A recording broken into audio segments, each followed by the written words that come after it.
Hey everyone, Eric Watson here, freelance writer, player of games, writer of words, recorder of videos, and tabletop role-playing aficionado. Welcome to the DM Roundtable for September 2019. This is a chance for patrons and I to get together and discuss topics in tabletop RPGs. And by sharing our ideas, thoughts, and experiences, we can all become better DMs or GMs. The roundtable discussions are open to all patrons at every level of patreon.com/roguewatson. You don't even have to be an active participant. You can jump in here and lurk to your heart's content, and we are glad to have you. Shout out to my platinum patrons, Andrew, Richard, Joe, Will, Tiny Dancer, Nick, and Rivzung. And gold patrons, RPG Papercrafts, Charming Grenade, Pretty Boy, and Yuma, Marcos David Vicente Gilberto, Sean A.K., Cert2B, Adam, Dead Lizard Lounge, and Sam. Thank you all very much for your support. This month's topic, as determined by the poll on the Patreon page, is Homebrew versus Published. Do we prefer making our own RPG content from scratch or utilizing published material, whether it's from hardcover adventure books or PDFs on the DM's Guild? When can Homebrew be effective, and what are the pitfalls? Joining me for this month's DM Roundtable, we have Marcos. Hey, what's up? Hello, Tiny. Hello. And a special guest. You may know him as Calder Mannix. You may know him as Kalinar. You may know him as our DM from Storm King's Thunder, my good friend Chris. Hello. That was quite an intro. All right.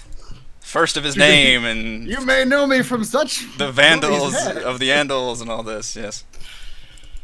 So my experience with Homebrew versus Published, and I don't want to make this necessarily a which one is better weight to it or anything, but I would not be able to run D&D if not for published content. I pretty much, that's where I start. That's where all of our adventures have started, is from the hardcover published books.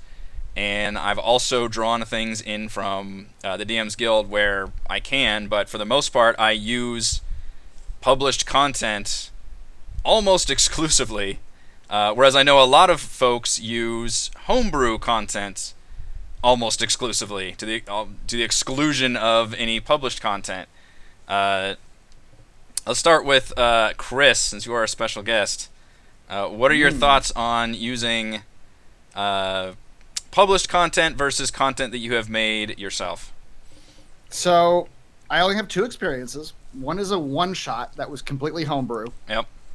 And that was just 1 3-hour session, one map. It is on there's a YouTube page for called, what was it called? Shadow of the Wild. Shadow of the Wild. I should put that in like show notes, if I had show notes.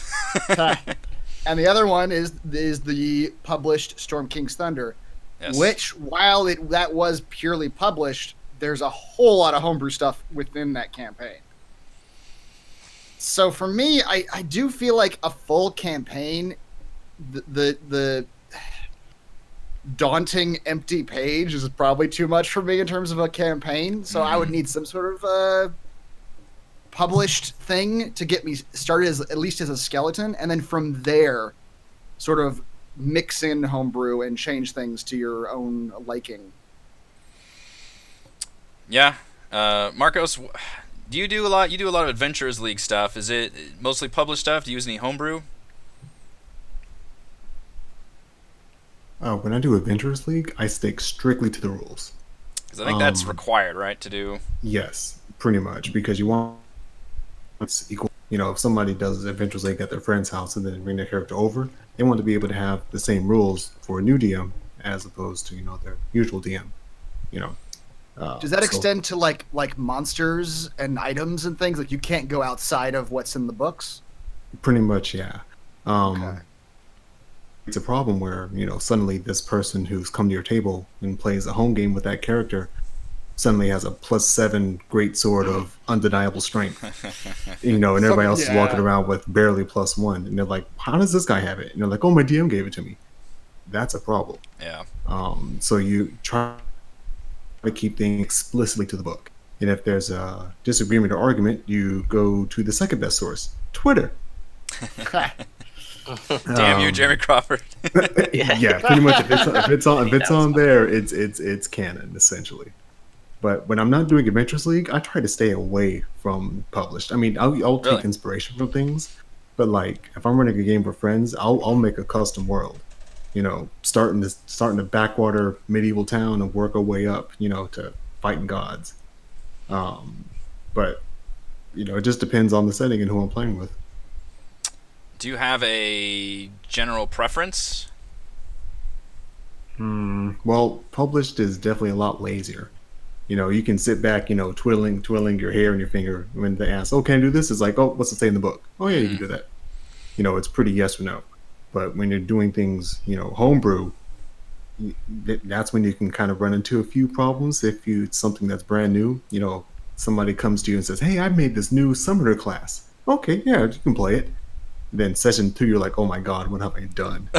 This guy is killing Tarrasques. So this is almost a separate topic, but I do want to include this, is homebrew from the DM standpoint, so you're building your own world, but then there's also, I'm just using homebrew for anything that's not published, essentially, as a catch-all term, for things that the players bring to the table. When they say, like, yeah, I made this custom class or something, how do you have any rules about that? Do you vet that at all? Or yeah, I thought that you meant homebrew as like I made my own custom class. Can I play it? I thought you meant that, actually. That is from the players. Homebrew I think goes both ways. Homebrew to me means any content that is just originally created, that's not that you didn't draw from something else that's published. So from a DM standpoint, homebrew is like you creating your own world. You're populating your own fantasy universe or whatever. It's your own, maybe you're creating your own monsters, your own dungeons, anything like that falls in the homebrew term. And then players could also do that by bringing in their own magic items, their own classes, their own races, and that kind of thing. That seems like the way trickier, slippery slope to me. And it definitely I don't even know how you would do that with classes. For classes, like, I've made custom classes for people who wanted to play. Like, I made a dragon player race that I still need to tinker with because it's boring until you hit level 5 and then you're godlike. I'm still working. But I made the mistake the first time by saying, "Oh yeah, you can play it," and then they were too strong. Yeah, that's my experience too. Yeah. And so now it's one of those things where you from just look players at it. isn't worth it. If somebody shows up with a really amazing, powerful build, even in the slightest, somebody gets miffed by it, and it's just, to me, not If there's worth any sort of like disbalance between different players, you mean? Yeah, exactly.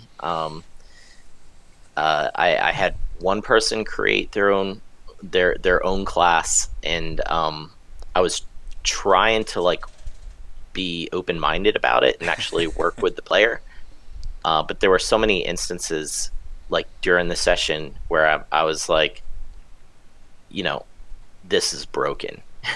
I feel like killing your character right now because this is so bad. What was the class, if you can briefly describe it? He made a plague doctor, and I think you talked about him before, didn't you? Say that he ended up dying, but it wasn't your fault. It was something that he did, but he felt like it was your fault. I remember me talking about that. This is the overarching meta that combines all of our DM roundtables together. Is the story? The story of this plague doctor who died. Yeah. If he ever listens to me, he's going to be so pissed. But yeah, true. Called him out. Disguise your voice. Well, hey, if Mr. Lean back in the chair and cross his arms ever watches these videos, he's not going to be happy with me either.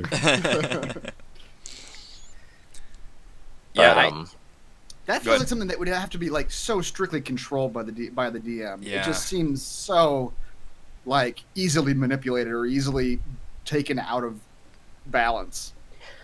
I remember Eric wouldn't let me play an Eric Hoker for this campaign because he's like, if you could fly, you could get around a lot of stuff. Yeah. I only do official races and classes now. I don't mess with any homebrew stuff. If it's unofficial WotC content, I just don't go there. I've tried to review. I've tried to have my other players approve, a homebrew class that somebody else wanted to play, and sometimes it's like they want to play something that's content wise or concept wise what they're trying to create, like the flavor, they may not be able to find it in the official WotC content, like a water-based warlock patron, which there really isn't one. So I've had people try to present things to me for flavor, but when you try to get approval and buy-in from the other players, so there's no grief, it was too much. So I only do homebrew stuff when it comes to magic items and some like rules variants, and like I like to create and tweak my own monsters as well. That is where I had the most fun with the Storm King's Thunder campaign, is just making up monsters. I really enjoyed that aspect of homebrewing. I don't remember something that you made up on your own in Storm Kings. Yeah, we need anecdotes. My anecdotes. I'm trying to think off the top of my head. I can open up the actual campaign while we're talking. I'm actually trying to think too. Like, as somebody who literally watched every episode of Storm King's Thunder in the last library, summer. in the library, those tree people. Oh, the one that almost killed that stabbed you guys and broke off the sticks in your bodies. God damn it! I remember that. It almost killed one of you guys. I remember. Yeah. It was probably me. I think that was the one where Raymond's character set off the trap, and I nearly got killed for it. And then me and him like tried to shove each other onto a trap or something. That's right. Yeah, you're mad for the rest of the time. Yeah. So those guys were. I just found a picture that I thought like, oh, that's a cool picture. Like, what could this thing do? Huh.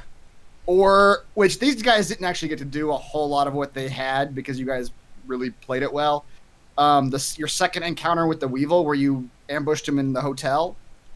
Like he had his own adventuring party. There was like a goblin who like summoned skeletons. There was it was like lady. the anti-magic dust. Yeah. One guy had an anti-magic thing. Yeah.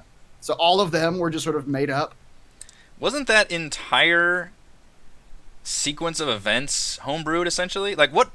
What part of the Weevil was in the Storm King's Thunder versus what part did you craft? The name, the Weevil. Okay. I think so. The Weevil, as written in Storm King's Thunder, is some criminal dwarf that people are after. That I believe in a city that you guys never went to, he ties into like a fire giant siege on a city. And you guys never went to that city, and I think I was just looking for some villain for Heather's character. And so I just took that character name, basically. Didn't he get his eyes poked out? She may have poked out one of his eyes. I'm trying to remember. Like, I think one of his eyes got poked out. He had like a magic eye, didn't he, or a gem or something? Oh, yeah, he had an earring. He had the earring of blinding. She yanked his earring That's off. right. Yeah. Okay. Once again, that earring was just because the picture I found of a dwarf had an earring on it. It's like, oh, well, that's a magic item. Art is inspirational.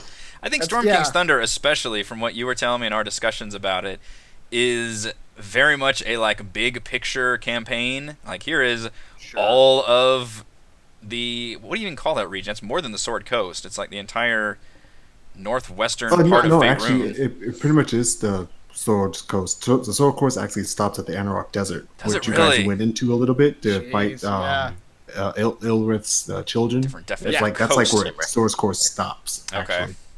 It's a little entirety. Weird. Yeah. That is a gigantic area, and it's just like a little bit of a paragraph of each little town and area that you can go in. Yeah. Because a lot of those I use as inspiration, like Xantharos Keep. They talk about how it's a hideout for Zentarum. So it's like, all right, well I can turn that into a whole dungeon, I guess. And you did, and it was cool. Yeah.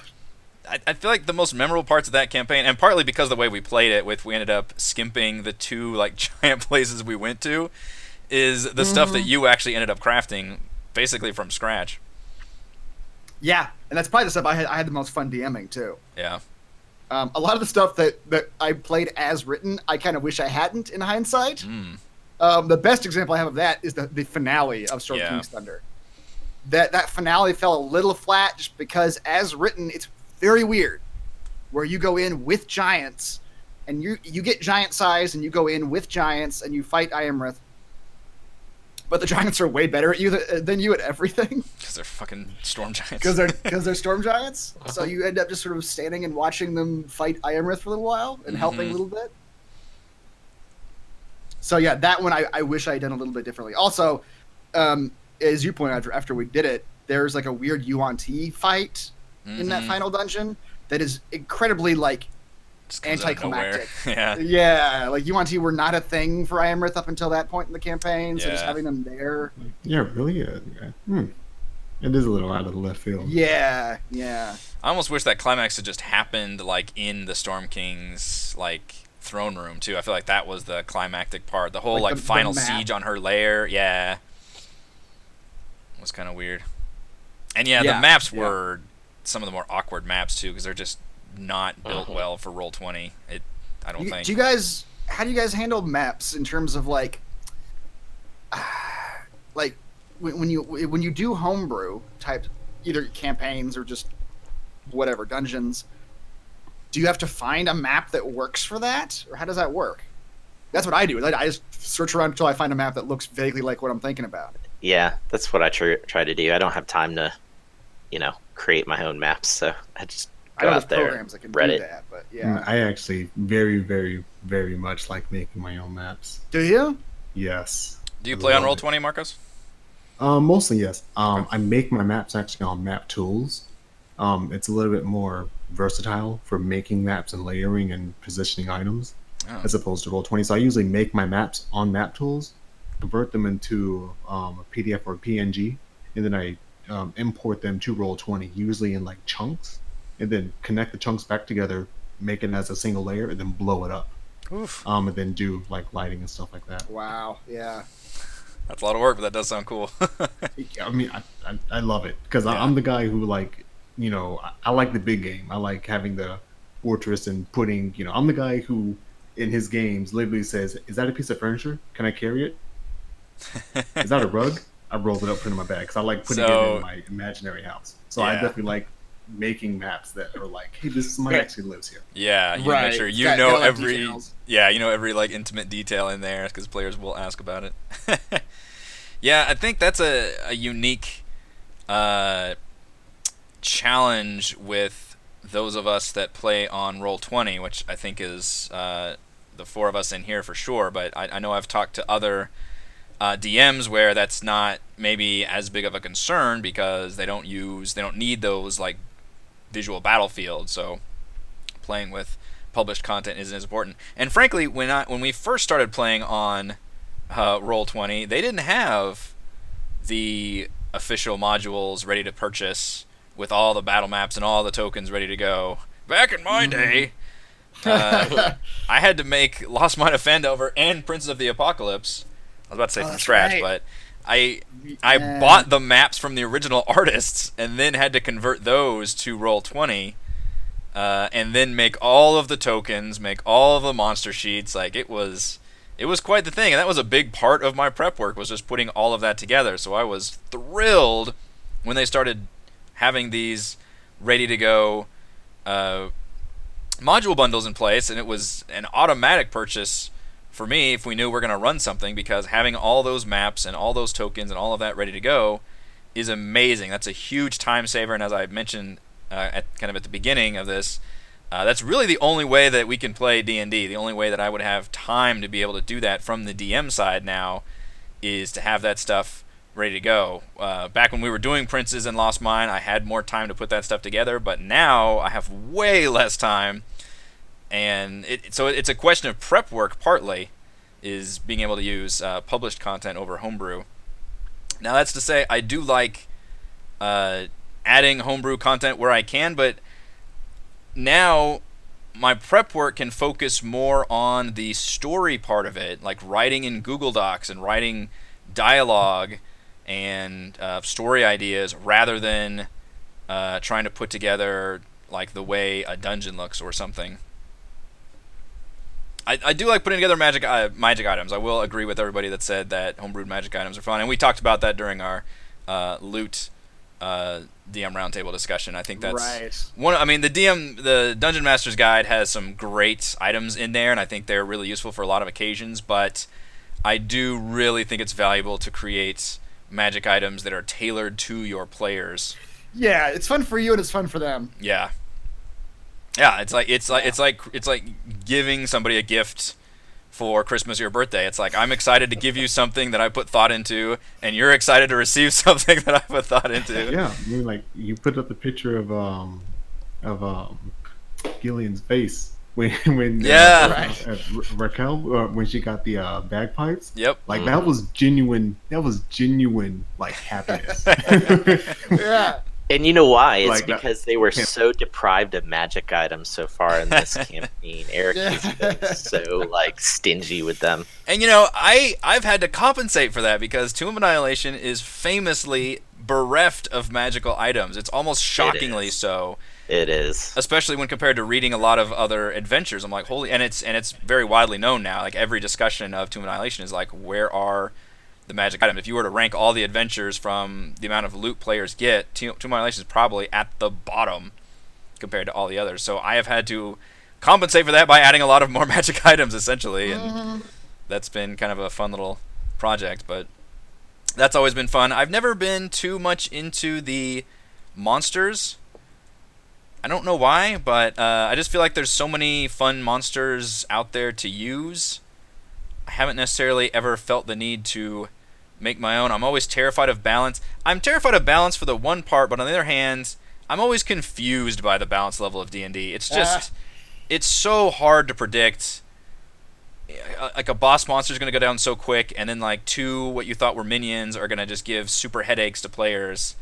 And it's really hard to put that together. You almost have to create monsters specifically to like deal with what your players are capable of, but then that can feel kind of cheap in a way. It's like, oh, he's got counterspell and an anti-grappling thing or whatever. It's right. So, but yeah, I can see. The best compromise for me is to start with a published adventure, and then add in my own custom. Like player arcing quests, and then add in some like magic items and maybe the occasional custom monsters or something. So I don't know what the ratio on that is, but I feel like it's maybe like 80-20 on using published content versus homebrew.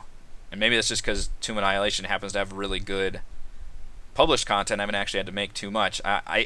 This is coming off of 2 sessions in a row now that I have gone purely off book. So technically I have homebrewed the dungeon between Wormheart Mine and Hrakamar, because it's one of those that's like Storm King's Thunder just kind of mentions offhand, like, oh hey, this is a 40-mile stretch that has some dangerous monsters in it, and it's kind of good luck, DMs. Yeah, I'm not a fan of that, but sometimes what you come up with on your own is a lot better than the little scraps they give you. Like in Storm King's Thunder, there's just a little paragraph about each town, and you're kind of figuring it out, so. And when you're doing that kind of thing, I mean, there always is the worry, like, am I breaking things right now? Like, like you never know.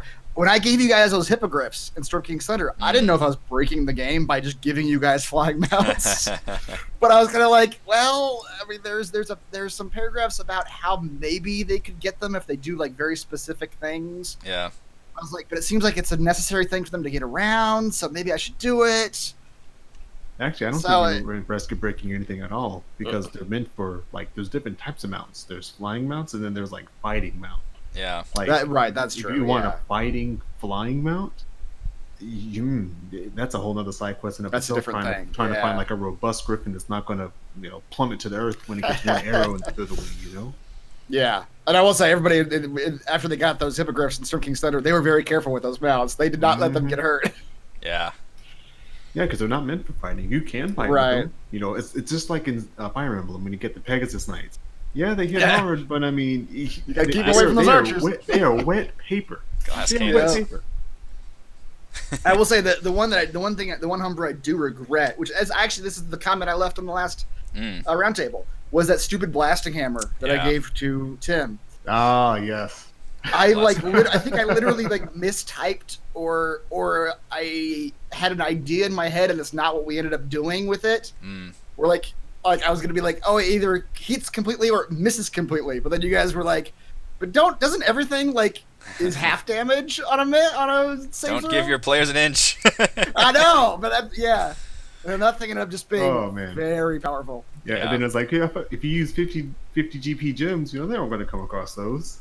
Right. It's literally just like shotgun shells. Like, well, I'd like to buy 50 of these gems, please.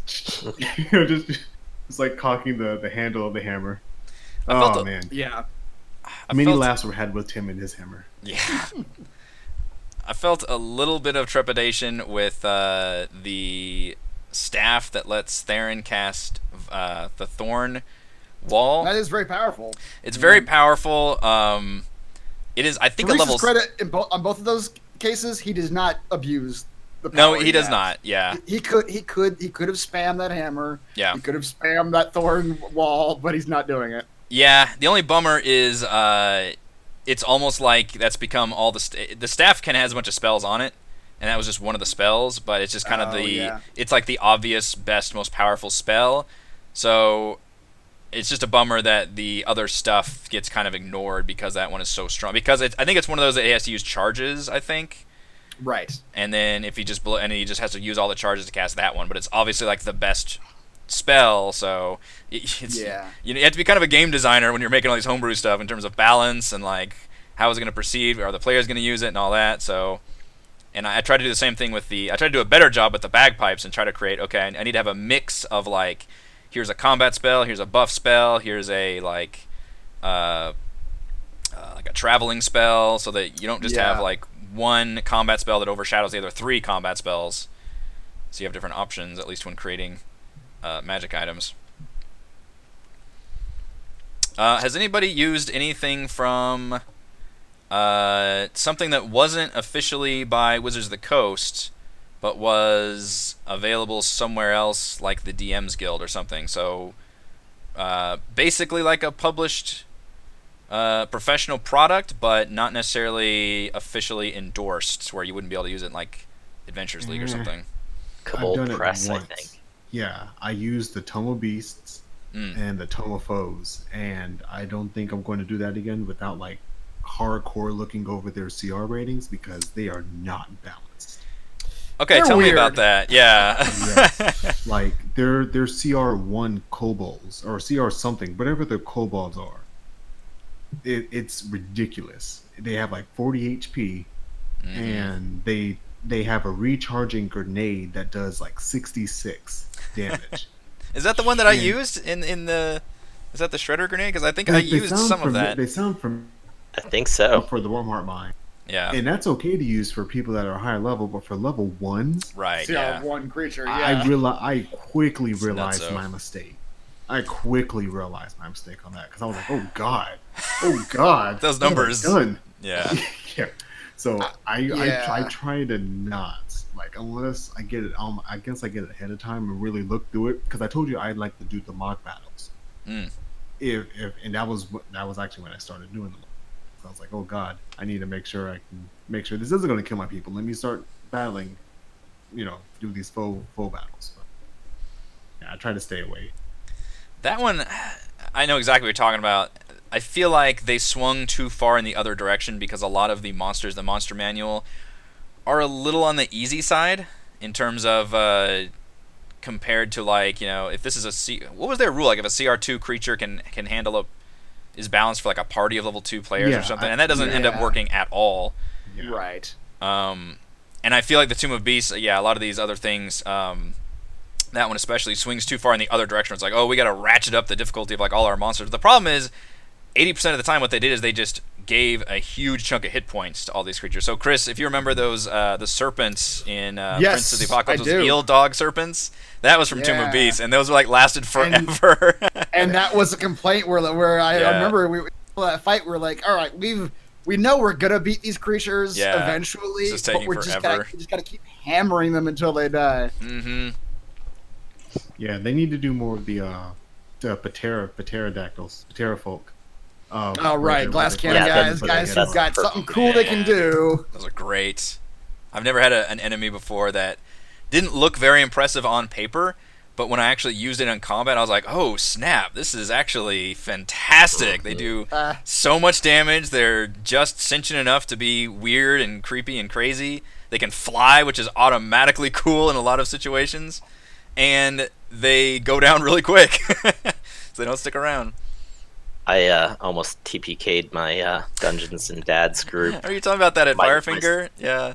Yeah. I killed my son's character. He was in need of emotional counseling after that. It was Terrafolk. That's a trap, man. For low levels, that's a trap. Yeah, Mala did put you guys through the ringer. Like when you guys came out of Mala, you guys were rough. Oh man. Yeah, that was very rough. Mabala was a good example of stuff that I homebrewed. So that was a the map itself. Right? Yeah. So in the book, Chris, that is one that's more like Storm King's Thunder, where it's like a paragraph. Or no, it's not. That's let's see, Mabala.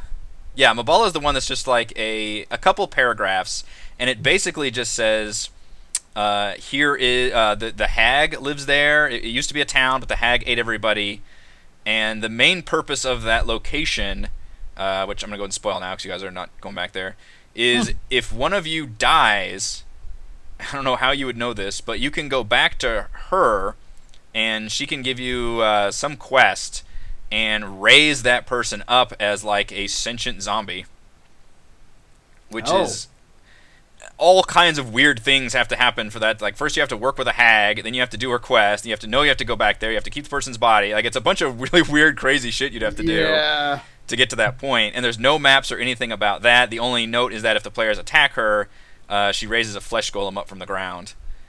So I took that, and I think there was a Terrafolk nest up there too, but it's just mentioned in passing. I think that's part of the quest that she gives everybody. So based on all of those little story seed ideas, I put together that Mabala sequence. I was like, you guys climbing up the cliffside, the Terrafolk attack, the Terrafolk have their own nest there.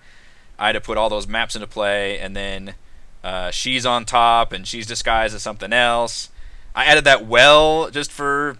I think that was an idea of like the map I used had a well. I was like, yeah, for sure. Yeah, like, that's how half my like map ideas come from. Just the map that I choose to end up choosing to use. Yeah. Just what does it already have on it? I think it mentions that she keeps her stash in a well or something. So I put that in there, and then put like an black pudding, I think, in there just to make that a challenge, and just kind of threw a whole bunch of stuff in there, which is fun. And that's the perfect. I love having the framework in place. So I got the location Mabala, I've got the ideas, the story seeds, and then I can kind of fill in some of the details. I don't want to do that for every single location, because that I just would not have the time, and it would be just frankly mentally taxing on me and exhausting. But I do love to do it every once in a while, and especially when I can I'll flush out every place to make it more interesting.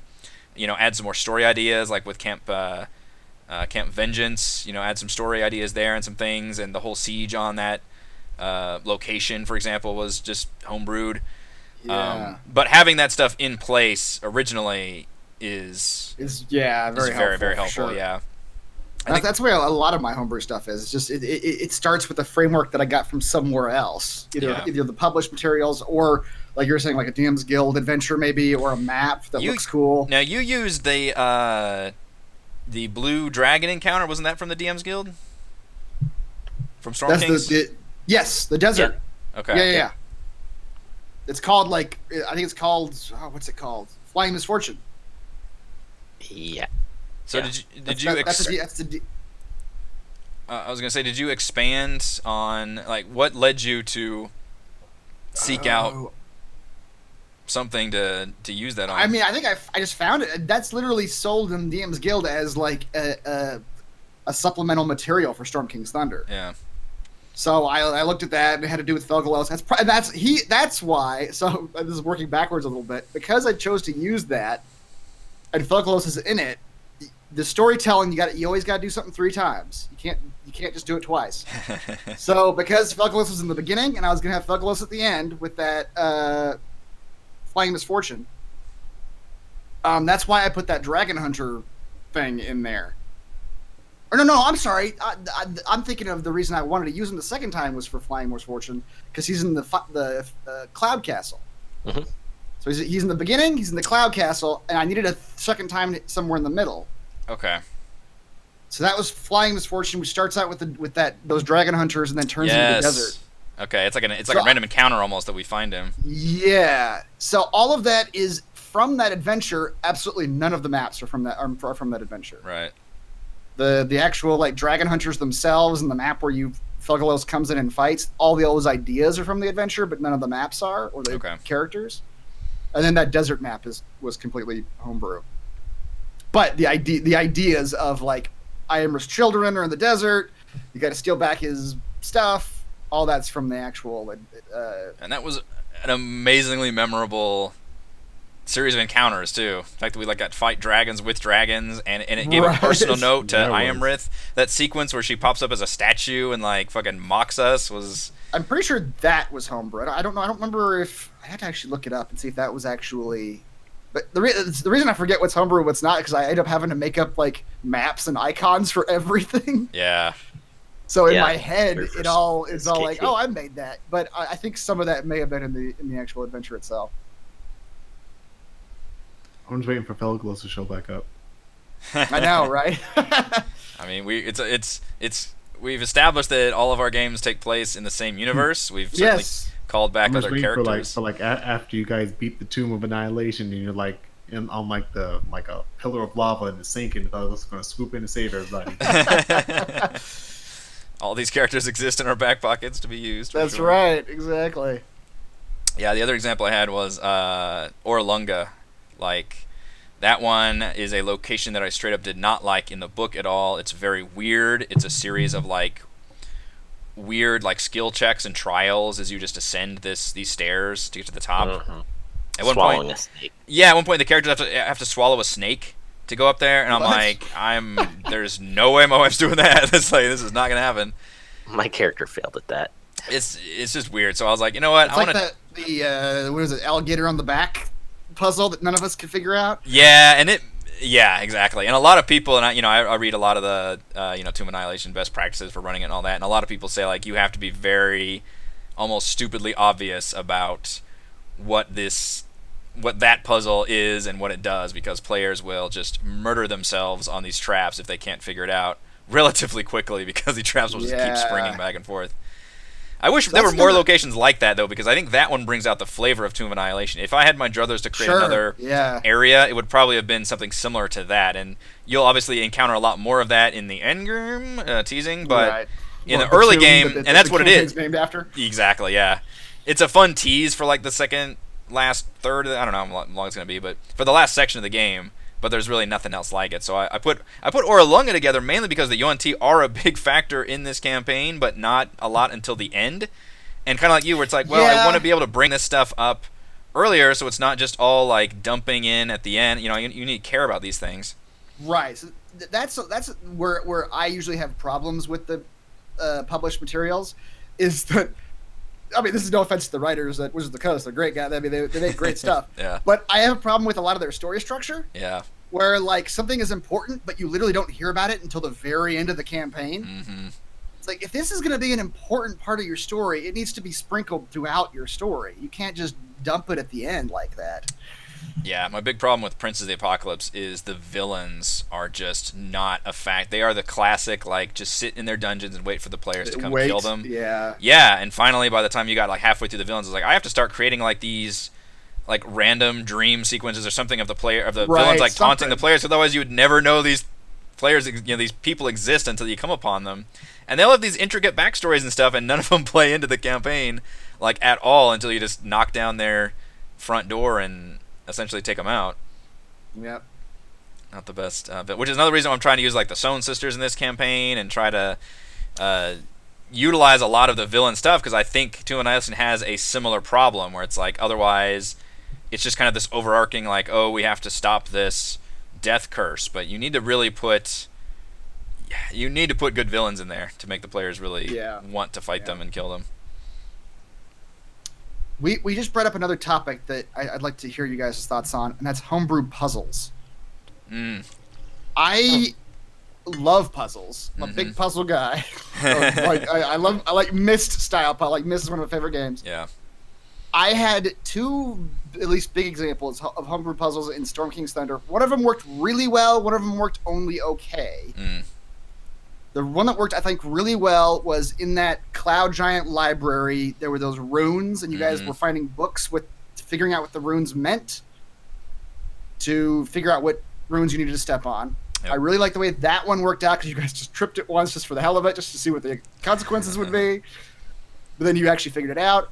Then there was the colored orb one in that sculptor's tower area, where you guys were finding these colored orbs and you had to put them in the right slots. Was that at the final, or not the final? I remember that one. One of the final areas. It was in that tower where Tim was made. Yeah, with the little dogs running around the outside. Oh, that one. Yeah. Yeah. The thing That about one didn't work out quite as well. I ended up having you guys roll investigation checks and then just giving you answers based on those checks. the thing about puzzles is that it's not really dependent on the character's ability to solve them. It's dependent upon the player's ability to solve them. Mm-hmm. Mm-hmm. And if they're That's a homebrew, tricky thing. if you're a homebrew, you got to test them out quite a bit. I think Eric will recall, like, eons ago almost, I just tried to get him to solve a riddle that I was coming up with, and I posted it on Reddit and I tweaked it so many times and ended up running it, and it just took him so long to solve it. But yeah, that's why I mean, for puzzles you got to just do the easy ones.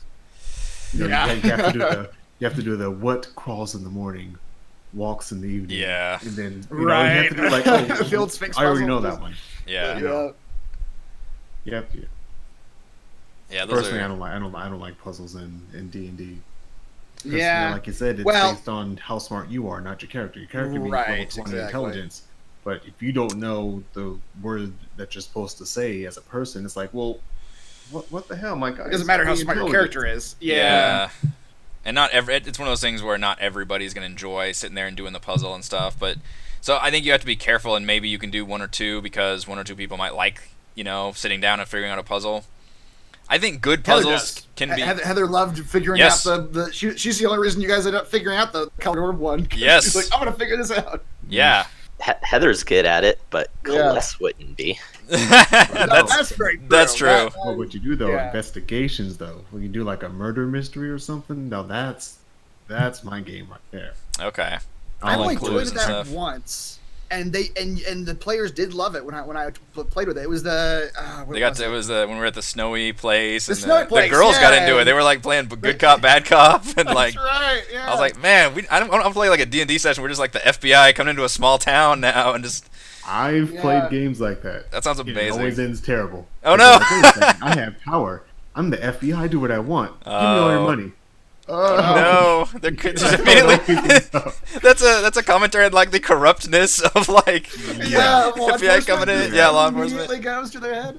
It always ends bad. They start good, but then then the political intrigue starts, and they're like, "Wait a second, I can get more money if I do bad stuff. 'Cause I have power." And there's no I'm like, consequences. okay. I mean, you do what you want. I mean, you don't. I mean, I set this here for you to be good. I mean, if you want to, okay, okay, you shoot them, okay. And there's Oh, not yeah. there's not a lot of puzzles in the published content that I found.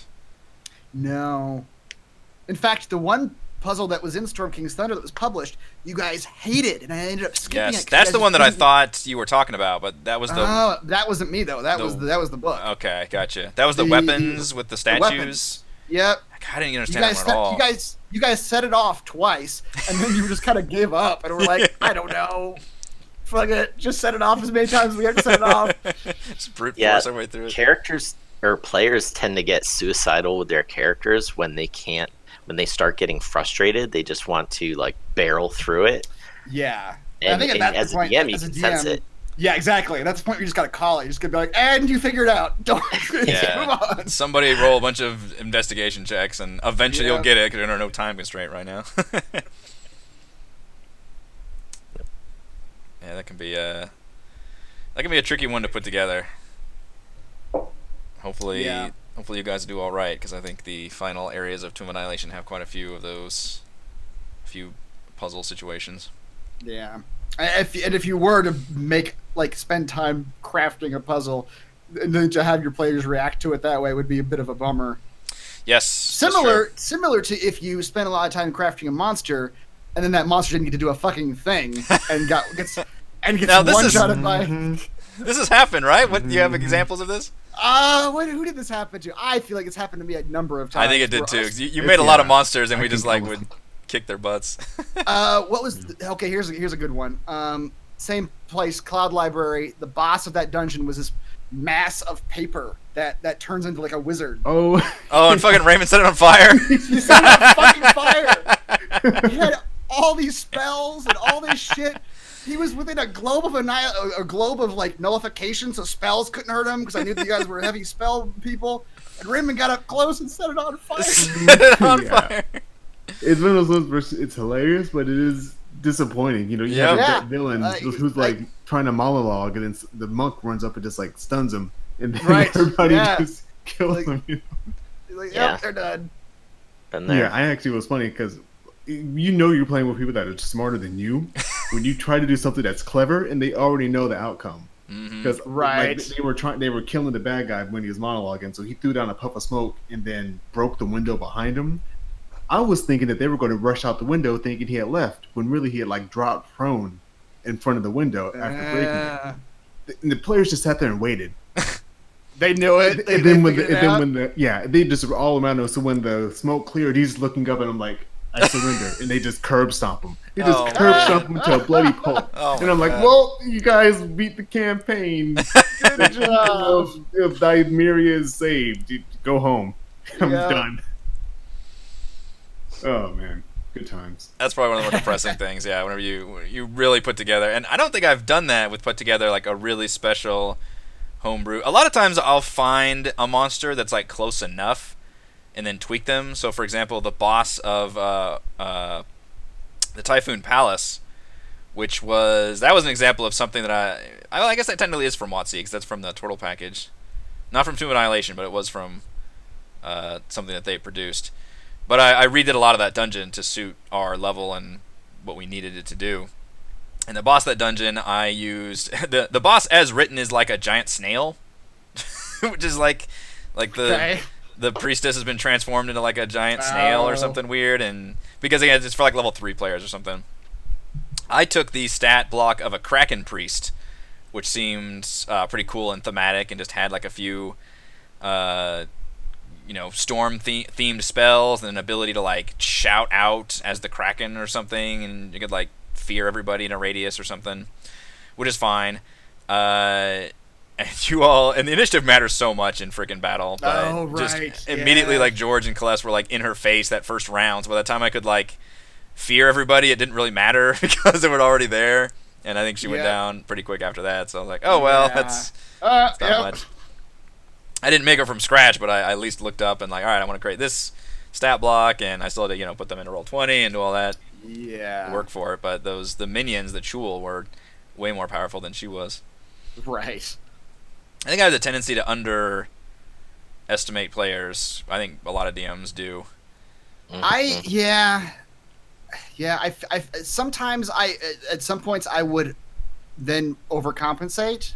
I was sitting here looking through my Storm King's Thunder things about looking at like which monsters did I like the way they turned out. And one example I come up with was the zombie storm giant that you guys fought. Ah, yes. That I remember him twice in a row. Yep. Yeah, he had that thunder punch the ground. Yep. Yeah, I remember that. That was a home for the most part a homebrew creature. Yeah, that was the one where I forget her name, but she turned into a pot while laughing maniacally. That's right. Bryce's. Bryce's. After torching the middle with the barbarian. Remember that? She turned into a potted plant halfway in the air or something. That's amazing. And I just thought that the action economy on that guy was going to be enough to take him down, because you guys, were 5-on-1. Yeah. But that one, Reese just stayed up right next to him. So like, okay, he punches the ground again. Partly too. That one was, I don't know if it was a literal surprise round, but we had no planning for it. I think we like opened the coffin and that dude popped out and like we entered combat. And that could be to close it again, but it was already open. He was coming out. That makes a big difference too. He was like, well, Tim runs up. Tim. But like, what does the location look like? Have the players had a chance to prepare? Do they know what's coming? Sure. All that kind of stuff matters. Yeah. All right, we've been going for almost an hour now, so I'm going to go through our final thoughts for using homebrewed content versus published content. Tiny, you said that you primarily use published content with maybe a little bit of adjustments? Yeah, I just don't let players play homebrew characters anymore. I'm sticking with that because I tried, and it was just too much complaining from other players about how OP somebody else's build was. So I just did away with it. That. I think that's fair. Yeah, like 'cause especially with player stuff, it's like players will take a mile wherever they can get it. Yeah. Anyway. Mm-hmm. And anytime you're introducing like strife amongst players, like well, no, nobody's having fun. The actual, even the actual, like I think Adventures League rules, and Marcos, you can probably speak to this, is you're only supposed to use the Player's Handbook +1. In other words, you have to use the Player's Handbook +1 additional official source. You can use like the Player's Handbook and Xanathar's, or the Player's Handbook and Volos, for like one of the races. So if you're making a character and you want to be a kobold, you have to choose Volos. You won't be able to do anything with Xanathar's. Well, that's interesting. Yeah. Yep. Oh. I don't know why, but that's. Oh, I think it's because they haven't play tested all the mix and matching. Probably they haven't balanced for that. Which I don't know how much play testing goes into the books anyway, but my rule for Tomb was that you could use any combination, but it had to be officially published material. So we were limited to. So no Aarakocra. No flying for me. Well, Aarakocra is that was Unearthed Arcana, I believe. No, Aarakocra's added in. Where were they added? Oh, was that just a specific spite to me then that you didn't let me do it?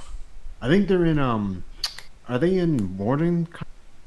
I think they got added somewhere. I mean, they're almost famously ruled out. Not famously, but widely accepted universally. People don't usually like to play them. I think does Adventures League ban them too? I don't actually remember. Off the top of my head, I'm pretty sure they are. Okay.